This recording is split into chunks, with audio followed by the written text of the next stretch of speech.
Hi guys, in this video I'm going to introduce a method of carrying out keyword grouping for Google Ads power users using or leveraging the power of machine learning. Now, we all do keyword research and keyword grouping, right? If you are into Google Ads, you will have to do keyword grouping. You will do the research and then you will try to group them together, create clusters out of them, and try to figure out which ad groups to put which keywords in. And these have to be coherent, and that will ultimately determine the ad rank, the quality score, and all of that. So this is a very crucial step. The only problem is that if the data set is huge, if you're dealing with hundreds and maybe potentially thousands of keywords, and sometimes that can be the case depending on the product, the industry, the budget, and all of that, then it becomes really tedious to do all of this manually. And not just tedious and cumbersome, but more importantly, it can become inefficient if you're trying to do it manually because then it's going to become prone to mistakes. You're going to put what ideally should be in another ad group, you're going to put something in a different ad group, so on and so forth. So that's why much more advanced method is to use different kinds of machine learning approaches. Natural language processing is there, and there are some other approaches as well. So I'm going to talk about a couple of these approaches here, and I've actually prepared done for you a DIFY one-click sheet, a Google sheet that you can actually use.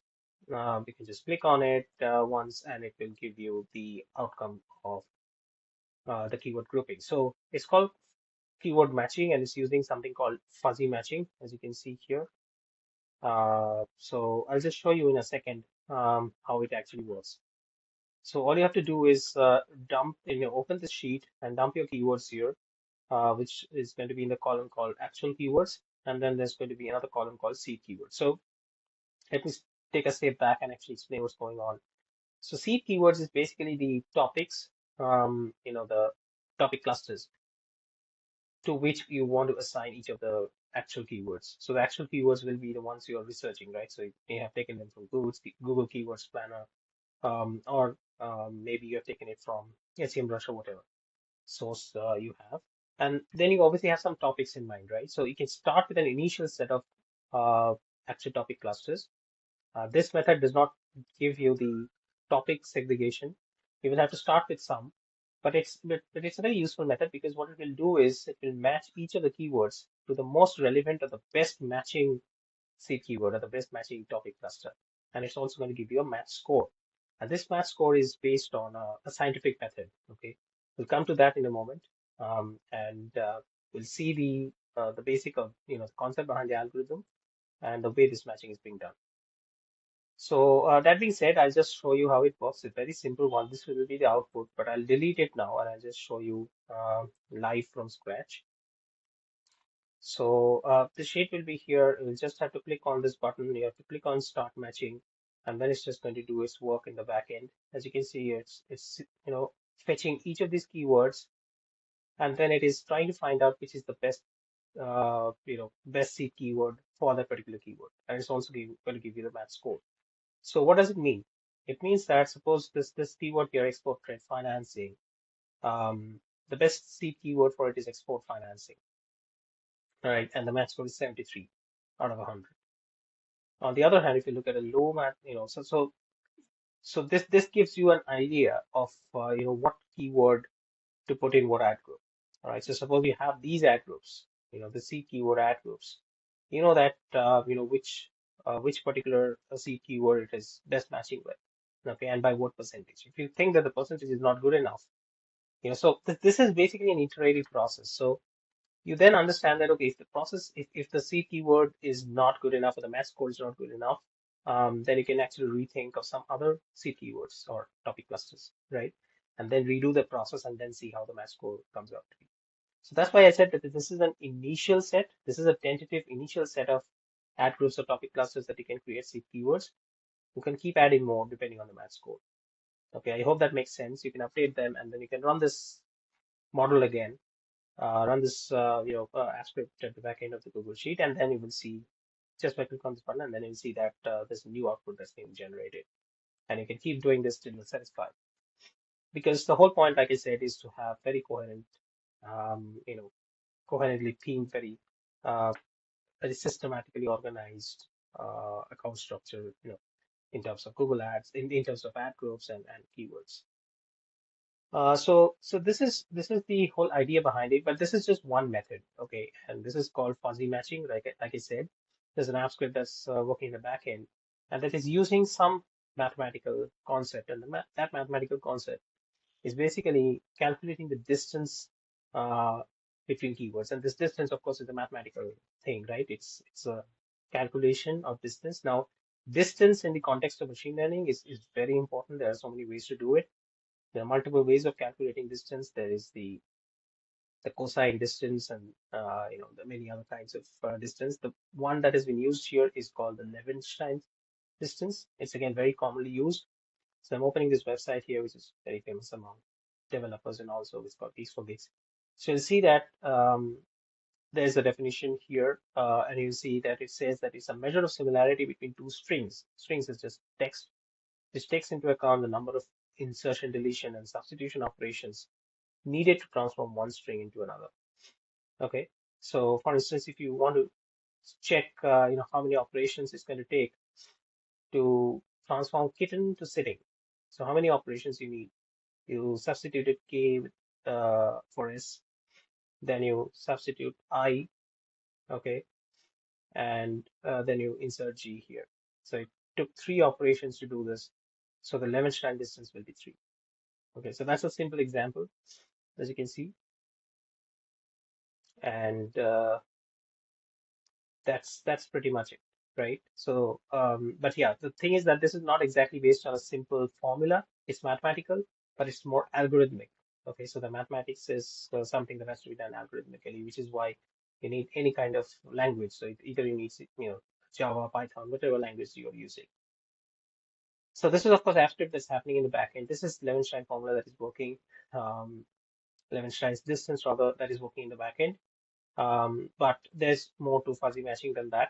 Fuzzy matching itself is an algorithmic approach. So I'll just go into this document that I've created. So keyword grouping, this is what we're talking about. This is a broader topic, and we're using machine learning for that.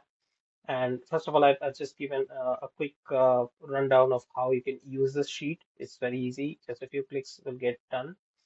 And so the math score. So obviously, like I said, the script uses Levenshtein's distance.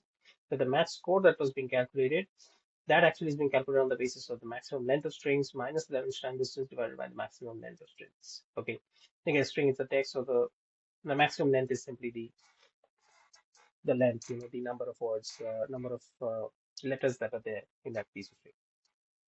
Okay, and if it's a phrase, then the total number of letters and characters. Okay, so that is your match score. And what is fuzzy matching? Fuzzy matching, for instance, is Levenshtein distance based, and in this case, and so it's fuzzy matching because it's using a foundational algorithm for fuzzy matching, and score calculation calculates the similarity scores based on the number of edits required to make two strings identical. Remember, that's what we just read, right, from this formula that it's basically calculated from the number of iterations that have to be done in order to transform one string to another. So that's basically the algorithm that's working in the backend. But there are other ways also. Okay, you can use Levenshtein distance that we just said. There are some ways to apply it in Python. Then there is Jaro-Winkler distance, cosine similarity that I just spoke of. So similarity is a very common way of doing it, but then there are other ways like token-based similarity approaches. And one of the most common again would be cosine is the word-based, but TF-IDF factorization. This is very commonly introduced in when you're studying NLP, for instance. Okay, so you can use that method as well. You can use token set ratios, semantic similarity approaches, word embeddings, word to vec, very common glove method as well. Sentence embedding. So these are very, very popular among SEO people. They use them a lot as well. SBERT or BERT. These are basically transformer-based models, very, very advanced applications of machine learning algorithm. So you can use so many approaches basically. Then there's more actually, right? Rule-based matching. So rule-based matching is is relatively less complicated, right? As you can see, regex you can use directly use directly matches keyword method that directly matches keywords using string equality or dictionary lookup. So these are relatively less complicated methods, but yeah, you will need to use code for that because it has to be an iterative process, basically. Phonetic matching is there, and then you can use custom scoring, right? So you can have, for instance, you can use weightage. You can use multiple uh, methods, and then you can assign different scores. So, for instance, you want to give the maximum weightage on Levenshtein score, a little less on cosine similarity, and even lesser on TF-IDF similarity. So the point is that you can use multiple methods, and whichever method you use, you should be aware of all the pros and cons. This document might give you an introductory idea about that. I'm going to basically update this document. This is just the first version of it. I'm going to create more versions of it, most likely in Google Sheet, in this particular sheet only, and it will have different tabs here with all the other approaches. Now, uh, I'm also going to be sharing a LinkedIn post around it, and then there's one thing that I've pointed out and then point out in the future as well, that whenever we are doing these things using machine learning on Google Sheets, you have to understand that there's often an approximation.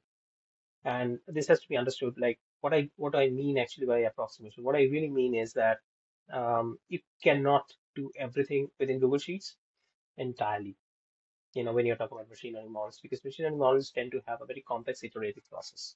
Now, iterations are difficult to do within Google Sheets in the context of Google Sheets, and the algorithms don't actually perform the way because there are complex packages that are often used, and those things just cannot be reproduced entirely just within AppScript alone. AppScript wasn't designed to work like that. The reason why I'm doing this in Google Sheets, even though it's a little bit of an approximation, is because it's simple to use, right? It's one click and it's a thing that's familiar. You don't have to dabble with code. Forget about writing code from scratch. I mean, in the age of LLMs, we don't really need to know that, but you have to understand some of it, and you need to use a different environment.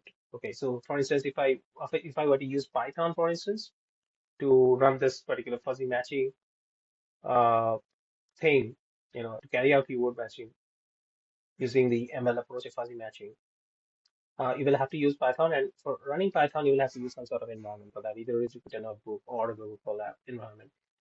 I wanted to avoid that, right? I want this to be accessible to anyone, if even if they're uninitiated in code, even if they're not comfortable with using code. So that's why I just made it completely easy and a one-click thing, completely done for you, sort of a ready-made material. But I still wanted you to be aware of the slight limitation there. It's not 100% fuzzy matching, for instance, this particular algorithm, but it's an approximation of that, right? Or it's a pretty good approximation. I've gone through it.